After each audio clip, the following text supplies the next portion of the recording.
آٹھویں امام علی رضا علیہ الصلاۃ والسلام سے منسوب تاریخیں ہیں۔ امام کی ایک حدیث بھی مشہور ہے کہ صدیق المرء عقلہ، انسان کا دوست اس کی عقل ہے، وعدوہ جہلہ، اس کا دشمن اس کی جہالت ہے۔ یعنی عقل مند کی گویا ایک پہچان عاقل کی کہ جہالت سے دور ہوتا ہے۔ انسان کا سچا دوست اس کی عقل ہے، یعنی اس کا عاقل ہونا ہے۔ اور انسان کے اگر واقعاً صاحب عقل ہے تو پھر جہالت سے دور ہوگا، اس لیے کہ کوئی بھی عقل مند اپنے دشمن کو اپنے گلے نہیں لگاتا ہے۔ فرمایا کہ تمہارا سچا دوست اور حقیقی دوست تمہاری عقل ہے، وعدوہ جہلہ، اور تمہارا دشمن تمہاری جہالت ہے۔ یہ بھی ایک حقیقت ہے کہ اہل بیت جیسے افراد کے در کو چھوڑ دینے کا مقصد بھی لوگوں کا اپنی عقل کو نہ پہچاننا تھا یا عقل کے مطابق عمل نہ کرنا تھا۔ اگر دنیا نے، کائنات نے اپنی عقل کو پہچانا ہوتا اور عقل کے مطابق آگے بڑھی ہوتی اور عقل کو بروئے کار یہ دنیا لائی ہوتی، تو ناممکن تھا کہ دنیا حق سے دور رہ جاتی، اور ناممکن تھا کہ امام علی کے در کو لوگ چھوڑ دیتے۔ اور یہ مسلمہ حقیقت ہے کہ آج صرف جوش عقیدت نہیں بلکہ غیروں کی اگر امام علی کے سلسلے میں فضائل، تعریف، ثنا کو دیکھیں اور امام علی کے مقابلے پر آنے والوں کے سلسلے میں جو تعریف اور ثنا غیروں نے کی ہے، انہی غیروں کی زبانی امام علی کی بھی تعریف ہے اور دوسروں کی بھی تعریف ہے۔ تو اس تعریفی کو اگر دیکھا جائے، اس کے بعد بھی امام علی جیسے ایک انسان کو چھوڑ کر کسی اور کو اپنانا، یا آج کم از کم اتنا زمانہ گزرنے کے بعد ساری باتیں کم از کم پڑھے لکھے لوگوں کو معلوم ہو جانے کے بعد، تاریخ میں سب کچھ آ جانے کے بعد بھی علی جیسی ذات کو چھوڑ کر کسی اور کو ماننے کا مقصد ہی یہ ہے کہ دنیا نے اپنی عقل کو نہیں پہچانا ہے اور عقل کے مطابق نہیں چلی ہے۔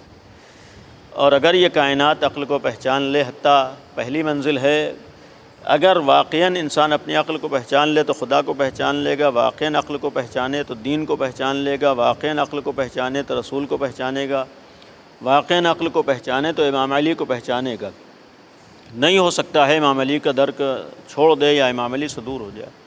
اور پھر اس سے ہٹ کر ایک قابل غور چیز یہ ہے کہ ہمارے دین اور ہمارے مذہب اور شیعت کا ایک امتیاز اور پہچان یہ ہے کہ یہ دین ہمیں یہ پیغام دیتا ہے کہ ہمیں اپنی عقل کو آگے بڑھانا ہے اور اپنی عقل کو پہچاننا ہے اور اپنی عقل کے مطابق زندگی گزارنا ہے۔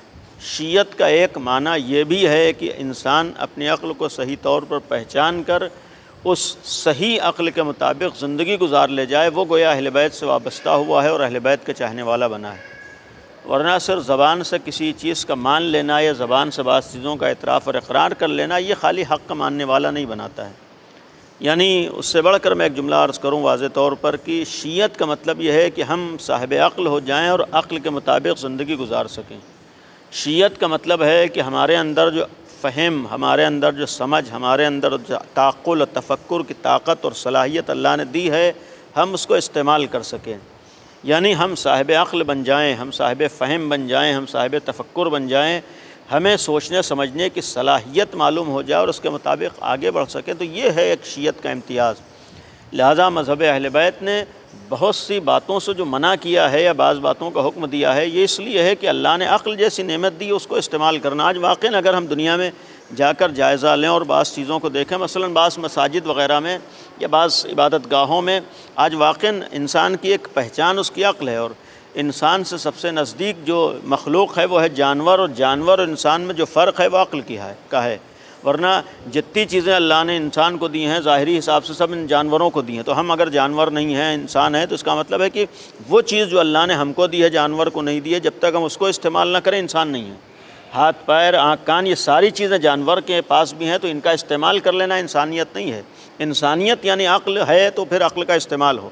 وہی اگر عقل کا استعمال ہو، آج واقعاً قابل غور چیز ہوتی ہے۔ ہمیں یہ بھی سوچنے کی توفیق نہیں ہوتی ہے کہ بعض کام ہم کر رہے ہیں کس لیے کریں۔ آج مثال کے طور پر بعض جگہوں پر جا کر لوگ شمع جلانے کی ایک مزاج ہے، ایک رسم ہے، ایک عادت ہے۔ بعض جگہوں پر اگربتی جلانا، موم بتی جلانا، ہمیں خود معلوم ہو کہ اگربتی کس لیے جلانا ہے، خالی دھواں کرنے کے لیے جلانا ہے یا خالی بعض جگہ گندگی کرنے کے لیے جلانا ہے، یا اس کا کوئی مقصد ہے۔ ہمارا دین کہتا ہے خوشبو ہونا چاہیے، خوشبو ہونا چاہیے۔ جو دین کہتا ہے خوشبو ہونا چاہیے، وہی دین کہتا ہے کہ صفائی ستھرائی بھی ہونا چاہیے۔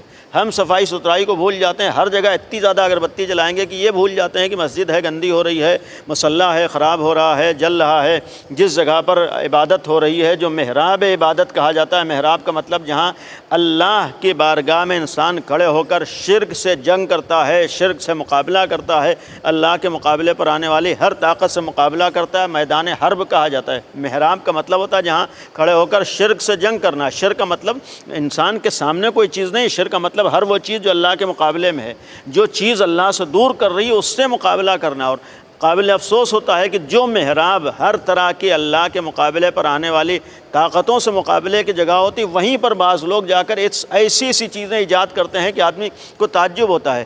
جہاں پر ہمارے یہاں محراب کا مطلب یہ نہیں کہ وہاں اگربتی جل رہی ہو، وہاں موم بتی جل رہی ہو، وہاں چڑھاوے چڑھ رہے ہوں۔ بھئی چڑھاوے کسی اور دین میں ہے، کسی اور مذہب میں ہے۔ چڑھاوا چڑھانا ہے، ہم کسی جا کر مرد مومن کی مدد کر دیں، کسی انسان کی مدد کر دیں، کسی محتاج کی مدد کر دیں، وہ تو ثواب ہوگا۔ چڑھاوے چڑھانے سے ثواب نہیں ہوتا ہے۔ چڑھاوا غیروں کے ہاں ہے۔ بھائی ہم کو یہ سوچنا چاہیے چڑھاوے سے گندگی ہوتی ہے، چڑھاوے سے چیٹیں آتے ہیں، چڑھاوے سے بہت سی خرابیاں آتی ہیں۔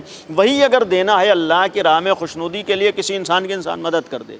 ہم یہ بھول جاتے ہیں کہ اگربتی کا مطلب خالی خاص اگربتی جا کے چڑھا دینا نہیں، اگربتی کا مطلب خوشبو ہونا ہے۔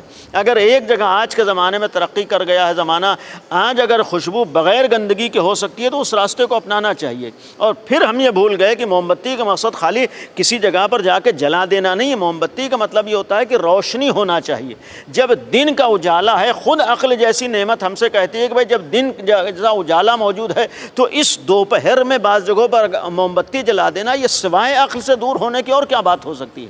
بھائی اللہ نے ہمیں عقل دی ہے، اللہ نے ہم کو سوچنے سمجھنے کی صلاحیت دی ہے، اللہ نے ہمیں فکر دی ہے، اور اتنا یقین ہے کہ بعض جگہوں پر جو لوگ جا کر دنوں میں موم بتی جلاتے ہیں وہ کوئی ثواب کا کام نہیں کرتے بلکہ گناہ کا کام کرتے ہیں۔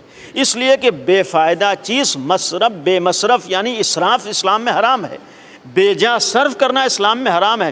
ایک روپیہ بھی بغیر سبب کے اگر ہم برباد کریں تو یہ اسراف ہے، اسراف حرام ہے۔